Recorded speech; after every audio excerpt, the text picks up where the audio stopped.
Welcome student and Ganesan. இந்த partial ஃப்ராக்ஷனில் second சம்மா இதை பார்க்கலாம். ஸோ நான் இங்கே கொடுத்துருந்த உங்களுக்கு தேர்ட் டைப்பில் வரும்னு நினைக்க பாருங்க. இந்த ஃபோர்த் டைப்பில் வரும் ஆக்சுவலாக. சரிங்களா? என்ன சொல்லியிருக்கேன்? Integral 3x-2/x+1 into x+3. அதாவது கீழ் டினாமினேட்டரில் வந்து நான் லீனியர் டேர்ம்ஸ் வருது. நான் லீனியர்ல நான் ரெண்டு டைப் சொல்லியிருக்கேன். இது வந்து ஃபர்ஸ்ட் டைப் ஆஃப் நான் லீனியர். சரிங்களா? இதை எப்படி போடலான்றதை பார்க்கலாம். இப்போ ஃபர்ஸ்ட் பார்ஷியல் ஃப்ராக்ஷன் பண்ணலாம். 3x - 2 divided by x plus 1 the whole square into x plus 3. So இந்த நான் லீனியர்ல செகண்ட் டைப் ஃபர்ஸ்ட் டைப்ல என்ன சொல்லியிருந்தேன்னா பவர் இல்லாம ஒரு வாட்டி, அப்புறம் பவரோட ஒரு வாட்டி சொல்லியிருக்கேன். அப்போ a by x plus one அப்படி ஒரு வாட்டி plus b by x plus one the whole square. அடுத்தது நான் தேர்ட் டேர்ம் வந்து பார்த்தா அடுத்த டேர்ம் வந்து டேரக்டா லீனியரா தான் இருக்கு. அதனால டேரக்ட் போட்டுடலாம், எக்ஸ் பிளஸ் த்ரீன்னு போட்டுடலாம். ஸோ இதுதான் பார்ஷியல் ஃப்ராக்ஷன். இதில் வந்து நம்ம எல்சிஎம் எடுக்கணும். நான் ஆல்ரெடி எல்சிஎம் ஷார்ட் கட் சொல்லியிருக்கேன்ல, அதே லாஜிக் தான் இங்கே யூஸ் பண்ண போகிறேன். என்னன்னா ஃபர்ஸ்ட் நியூமரேட்டர் எழுதிக்கோங்க. 3x - 2 is equal to A into, இப்போ ஏ கீழே என்ன இருக்கு? X plus one. அதை தவிர மிச்சம் என்ன இருக்குன்னு பாருங்க. இப்போ பார்க்கும்போது என்னன்னா எக்ஸ் பிளஸ் ஒன் ரெண்டு இருக்கு, ஆனால் ஒன்று தான் இங்கே இருக்கு. அப்போ மிச்சம் என்ன இருக்கும்? இதில் ஒன்று இருக்கும், அதில் ஒன்று இருக்கும். அப்போ எக்ஸ் பிளஸ் ஒன் அப்புறம் இன்ட்டு எக்ஸ் பிளஸ் த்ரீ அப்புறம் பிளஸ் பி இன்ட்டு பி கீழே என்ன இருக்கு பாருங்க? X plus one whole square. அப்போ மிச்சம் இருக்க டேர்ம் எக்ஸ் பிளஸ் த்ரீ. இந்த மாதிரி ரிமைனிங் டேர்ம் கரெக்டாக எடுத்து எழுதணும். Plus C into X plus three. X plus த்ரீல ரிமைனிங் டேர்ம் என்னது? X plus one whole square. அவ்வளோதான். இதுதான் இது எல்சிஎம் எடுக்கிறது. இது கொஞ்சம் ஈஸியாக மாதிரி பார்த்துக்கோங்க. இப்போ நம்ம வழக்கம் போது ஏபிசி கண்டுபிடிக்கணும். அப்போ எக்ஸுக்கு என்ன வேல்யூ போட்டால் ஏபிசி கிடைக்கும்? 0 வரும்னு பாருங்க. எக்ஸுக்கு -1 போட்டால் 0 வரும். அடுத்தது -3 போட்டாலும் 0 வரும். அதுக்கப்புறம் எதை போட்டாலும் நம்மளுக்கு 0 வராது. சரிங்களா? சரி, இப்போ நம்ம அதை பண்ணுவோம். ஃபர்ஸ்ட் நான் சொன்ன மாதிரி எக்ஸுக்கு -1 சப்ஸ்டியூட் பண்ணுவோம். எக்ஸுக்கு -1 சப்ஸ்டியூட் பண்ணீங்கன்னா -3 -2 ஈக்குவல் டு இங்கே போட்டிங்கன்னா 0 வந்துடும். ப்ளஸ் பி இன்ட்டு இங்கே -1 போட்டோம்னா 3 - 1 2, அதில் வந்து 0 வந்துடும். அப்போ என்ன ஆகுதுன்னா இது பார்த்தீங்கன்னா -5 ஈக்குவல் டு 2b. அப்போ பியோட வேல்யூ என்ன வந்துருச்சு பாருங்க? பியோட வேல்யூ -5/2. தப்பு இல்லாம கரெக்டா போடுங்க. ஸோ பியோட வேல்யூ -5/2 கண்டுபிடிச்சிருச்சு. இப்போ அடுத்தது என்னன்னா எக்ஸுக்கு -3 சப்ஸ்டியூட் பண்ணணும்.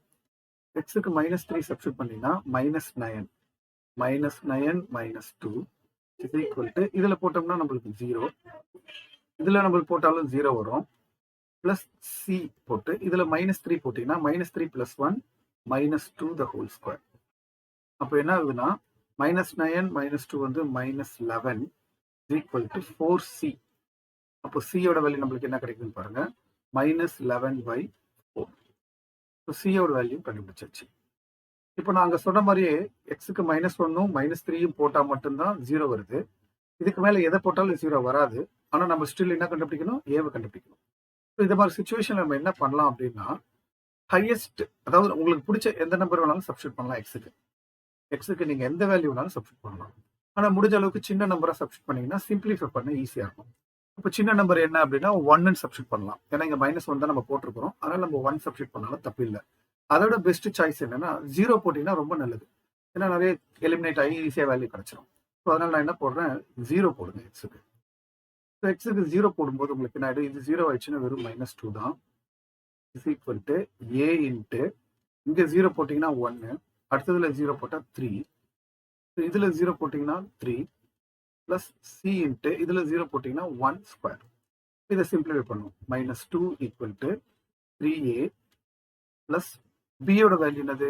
-5/2 இன்ட்டு 3 பிளஸ் சியோட வேல்யூ -11/4 இன்ட்டு 1 ஸ்கொயர் 1. ஸோ இப்போ நம்மளுக்கு தேவை ஏவோட வேல்யூ தான் தேவை. அப்போ ப்ராப்பராக சிம்பிளிஃபை பண்ணலாம். இங்க -2 போட்டு இங்க ரெண்டு மல்டிப்ளை பண்ணினா -15, அதை லெஃப்ட் ஹேண்ட் சைடு கொண்டு வந்தீங்கன்னா +15 15/2.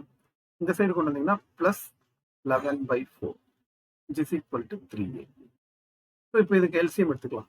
3a போட்டு எல்சிஎம் எடுத்தீங்கன்னா எல்சிஎம் வந்து நான் 4 எடுத்துக்கிறேன். அப்போ என்ன வரும்? -8. இங்க வந்து 2னா 30, அங்க 11. அப்போ இதுல இருந்து சிம்பிளிஃபை பண்ணுங்க. உங்களுக்கு தேவையான ஏ வேல்யூ கிடைச்சிரும். So 3a is equal to, இப்போ இதில் பார்த்தீங்கன்னா 33/4 அப்படின்னு கிடைக்குது. அப்போ ஏவோட வேல்யூ 11/4. ஸோ இதுதான் எக்ஸுக்கு 0 போட்டு நான் இந்த வேல்யூ கண்டுபிடிச்சிட்டேன். ஆனால் இதை விட ஷார்ட்கட் இன்னொன்று கூட இருக்கு. அது எல்லாருக்கும் புரிஞ்சுக்க முடியுமான்னு பாருங்க. ஒன்றும் இல்லை, கோஎஃபிஷியன்ட் ஈக்குவல் பண்ணலாம். எக்ஸ் ஸ்கொயர் கோஎஃபிஷியன்ட் ஈக்குவல் பண்ணீங்கன்னா இமீடியட்டா ஆன்சர் கிடைச்சிடும். ட்ரை பண்ணுங்க. அப்படி இல்லை எனக்கு அதெல்லாம் கஷ்டமா இருக்குன்னா நீங்க இதை போட்டு இதையே ஒர்க் பண்ணுங்க, ஒன்றும் தப்பு கிடையாது. சரிங்களா? சரி, இப்போ நம்ம அடுத்தது என்ன பண்ண போறோம், நம்ம கண்டுபிடிச்ச இந்த ஏபிசி எல்லாத்தோட வேல்யூ கொண்டு போயிட்டு இந்த ஈக்குவேஷன்ல சப்ஸ்டிட் பண்ணி அதை நான் இன்டெகிரல் பண்ண போறேன். சரிங்களா? சரி, எல்லாத்தோட வேல்யூ சப்ஸ்டிட் பண்ணலாம். வேல்யூ என்னன்னா 3x minus 2 divided by x plus 1 the whole square into x plus 3 equal to a by a-ன்றது 11/4 divided by a by x plus 1 plus b by b-யோட value நம்ம என்ன கண்டுபிடிச்சோம் அப்படின்னா, மேல பாருங்க, b-யோட வேல்யூ வந்து -5/2. so -5/2 by x plus 1 the whole square. அப்புறம் c value என்ன கண்டுபிடிச்சோம்னு பார்த்தோம்னா -11/4 by x plus 3. ஸோ கண்டுபிடிச்ச எல்லா வேல்யூ நம்ம வந்து சப்ஸ்டிட் பண்ணியாச்சு. இப்போ நம்ம என்ன பண்ணணும்னா இன்டெகிரல், இதோட இன்டெகிரல் தான் கேட்டிருக்காங்க. ஸோ இதை நான் எப்படி இன்டெகிரல் பண்றது பாருங்க. Integral 3x minus 2 divided by x plus 1 the whole square into x plus 3 dx equal to இந்த 11/4 வெளியில எடுத்துட்டீங்கன்னா ரிமைனிங் வந்து dx by x plus 1. அடுத்து இதுல -5/2 அதை வெளியில எடுத்துட்டீங்கன்னா integral dx by x plus 1 the whole square. அப்புறம் -11/4 வெளியில எடுத்துட்டீங்கன்னா integral dx by x plus 3. சரி, இப்போ இதோட இன்டெகிரல் ஃபார்முலா நான் இன்ட்ரடக்ஷன்லேயே கொடுத்துருந்தேன், அதை பார்த்துருப்பீங்கன்னு நினைக்கிறேன். ஸோ இன்ட்ரடக்ஷன்ல கொடுத்த formula integral dx by x minus a, அதுக்கு வந்து நான் சொல்லியிருக்கேன் log of mod x minus a ன்னு ஒரு ஃபார்முலா கொடுத்துருக்கேன். அதுக்கப்புறம் இன்னொரு formula dx by x minus a the whole square அப்படின்னு ஒரு ஃபார்முலா கொடுத்தேன். அதுக்கு வந்து -1/x minus a அப்படின்னு கொடுத்தேன். நம்ம இருக்குங்களா? ஸோ அந்த ஃபார்முலா தான் நம்ம இங்க யூஸ் பண்ண போறோம். இல்லை தெளிவா பார்த்துக்குங்க.